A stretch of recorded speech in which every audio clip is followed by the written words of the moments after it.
he's dressed, and he's got the beard, the growth, the 2-day growth, 3-day growth. He's out there on the farm. Okay. Good morning, sir. Yeah, good morning, and we cut earth on the farm. We're plowing. We're doing the plowing, breaking the soil.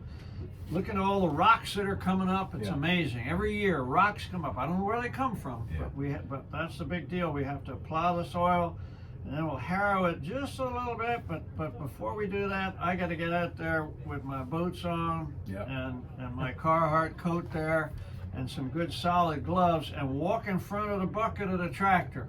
With Joe Burdick driving. Joe's up there driving this very expensive, powerful tractor with a bucket on it.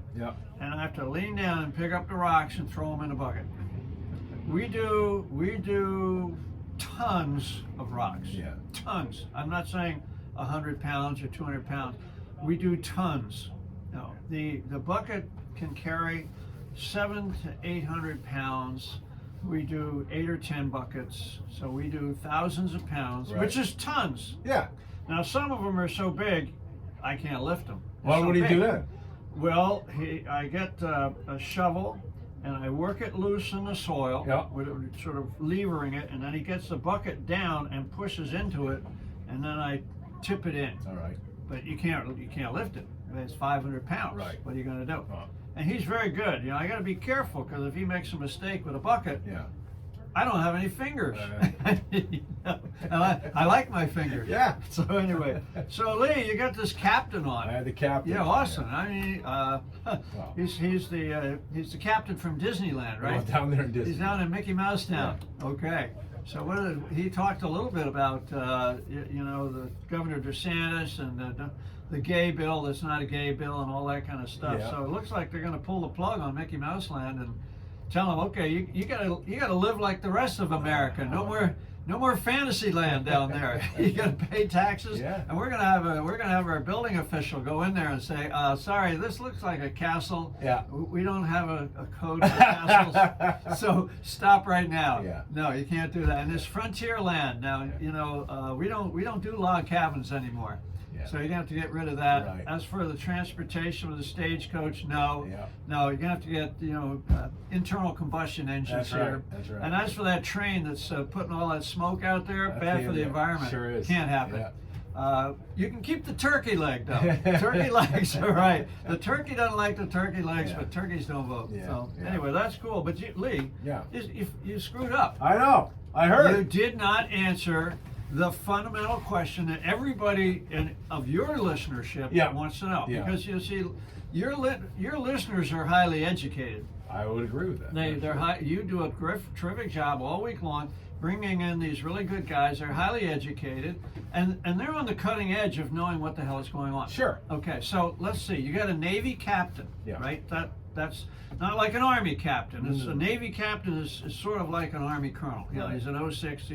They got a little bird. I call it a seagull, whereas we have an eagle. But I call it a seagull. They got this seagull, looks like a little bird on their uniforms. I don't know why they don't want a big one. I don't know. In the Army, we got a big eagle. But theirs is so small. It's like a seagull, maybe even a sparrow. I don't know. But anyway, it's the same rank structure. He's an 06, which is good. Now Navy, do they walk around and sit in foxholes? No. What do they do? They're on boats. They're out on a big boat. Yeah. And of course, since it's Navy and they're on a big boat, they sit down for dinner at a table with a tablecloth, and they have forks and knives and spoons, and they have plates and stuff. They don't open a sea ration can and dig it out with their finger and lick it off their finger. They're very civilized. They're much more civilized. So they know about these big boats, and he must have spent some time on a big boat. I would guess to be a captain. Yeah. So what did you ask him? You asked him a little bit about Ukraine. But you asked him about nukes. I did. When's the last time we used nukes? Back in World War II. Yeah, so it's kind of a long time ago. Not really a contemporary issue, really, until the Russians pop one. Right. Which they have not yet done. Not yet. Okay, but you didn't ask him the fundamental question for a Navy guy, a Navy captain. And what was that question? Well, I guess I missed out on why did the the Russian superboat sink? Why did the Moskva. Yeah, the Moscow. The Moskva, which of course means Moscow, I guess in Russian. Okay. They don't even know how to pronounce Their own capital. What's wrong with these people? I don't know. They're dumb. It's really stupid, isn't it? I guess. It's the dumbest thing you ever heard in your life. Yeah, the Moskva, Yeah. which means the Moscow for Yeah. those of you who need to figure it out. Sure. Because here it is. This is a hell of a ship. Yeah. This was built in the 80s. It has a crew of 500. Mm. That's right. And you didn't ask him what happened to it. Well, And you didn't dropped ask the ball. him this question, which is in the Washington Post, which, for our listeners to know, Yeah. we do read the Washington Post from time to time. Yeah. And the Washington Post says on April 19th, "Where's the crew? Russian warships sinking raises questions about their fate. Where is the crew?" Mm. Now, I have some articles here. Sure. I have this article from Radio Free Europe, where they've intercepted some communications between families who are trying to locate their sons Right. who are on the ship. Sure. And the Russian government said everyone was evacuated off the ship. Okay. And later they said, well, almost everyone was Oh. evacuated off the ship. All right. And then Dmitry Skrebets knows that his 20-year-old son, he knows that he's dead, even though the Russians said he was not dead, he was missing. He was missing. But you know what Dmitry did?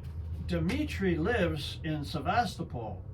And Dmitry and his wife went to the hospital. They actually went to the hospital. Okay. Where there are sailors in the hospital suffering from burns. Okay. There are 200 sailors in the hospital suffering from burns. Gotcha. And they went to every bed. He and his wife went to every bed. Couldn't find his son. Oh. Okay. Now, another 100 sailors have been photographed by the Russian military saying, well, here are all the sailors. Right. Wave to the camera. Right. They're okay. Right. Okay. And then they shut them off. They're not allowed to talk to the press. All right. So that's 300 accounted. That's 300. Where are the other 200? I don't know. What do you think? Probably dead. Dead. Yeah. Dead. Probably Dead. dead, yeah. Went down, Yeah. during the blast, Yeah.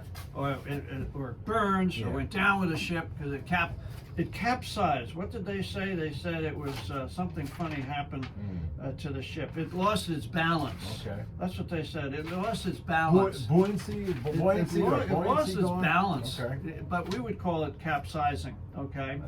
So this is a big issue. This is a big issue because now this is symbolic. When the Ukrainians apparently were able to shoot and successfully damage the flagship of the Russian Navy and cook off some of the ammunition that's in the warship, Right. so that it created fires and damage it sufficiently that they say, well, it was caught in a storm. Oh, right. Right. That it tipped over. It lost its balance, Right. and capsized and then sank. So it's on the bottom. Right. But the Russians are not admitting it's on the bottom. Now, this is kind of the way they do it. In the past, they've lost submarines with all hands on board, and they don't admit that they've lost the submarine. They don't admit failure. And to me, the sinking of the Moskva is a huge failure, and the reluctance to tell the families where their children are is a huge failure. And to me, that has to have some psychological impact. Now, for Putin, it's just going to make him madder. He's going to double down. Right. But he's a nutcase. He's KGB. He's a ruthless dictator.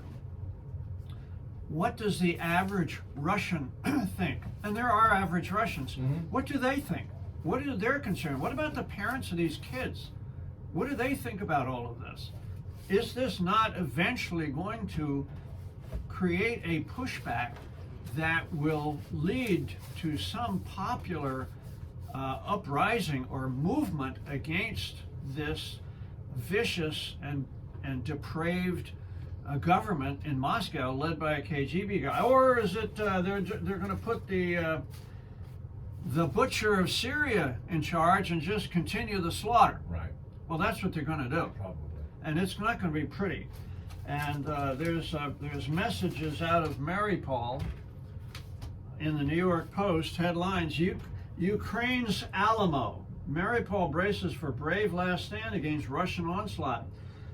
Here is a Ukrainian officer saying, his Ukrainian major, Serbiy Volnya, saying, "This is our last address to the world. It may be our last one ever.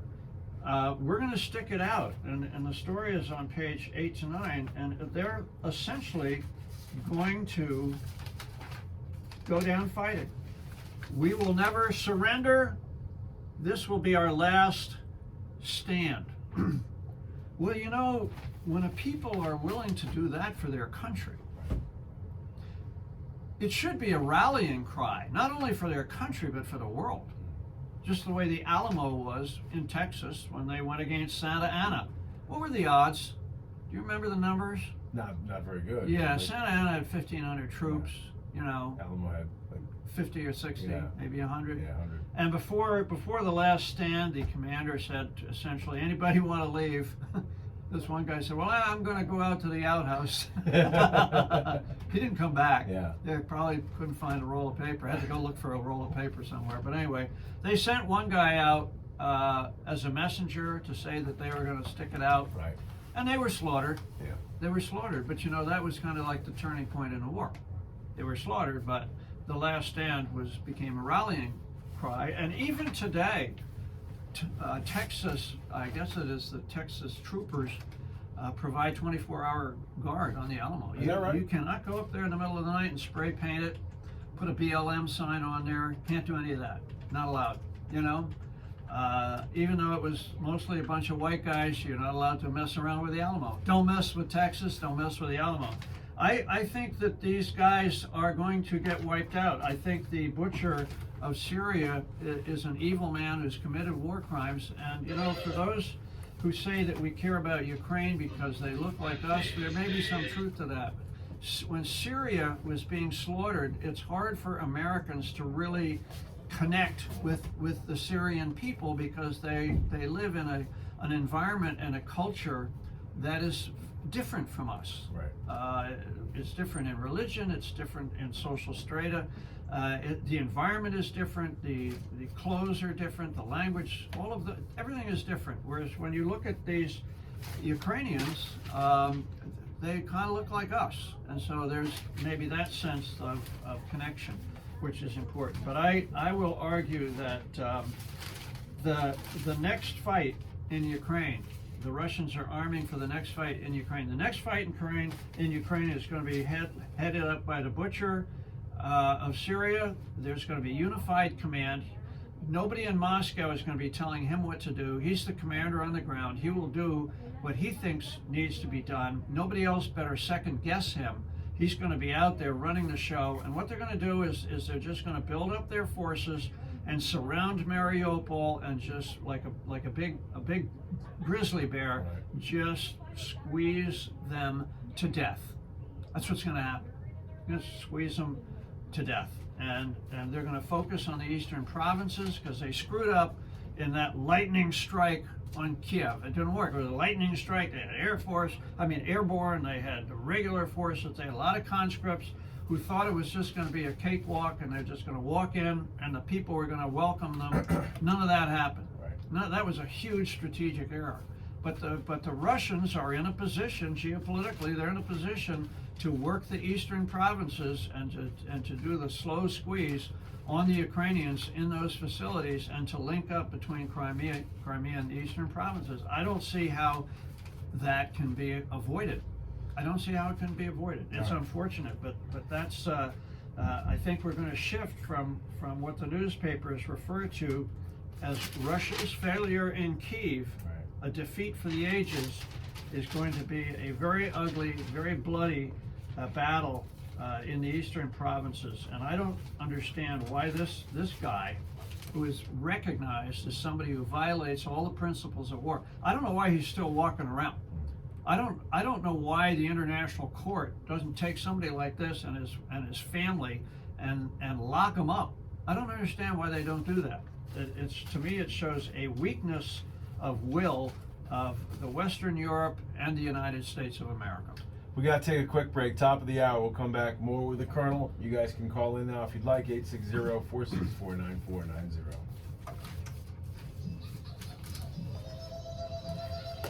Okay, turn that sucker off.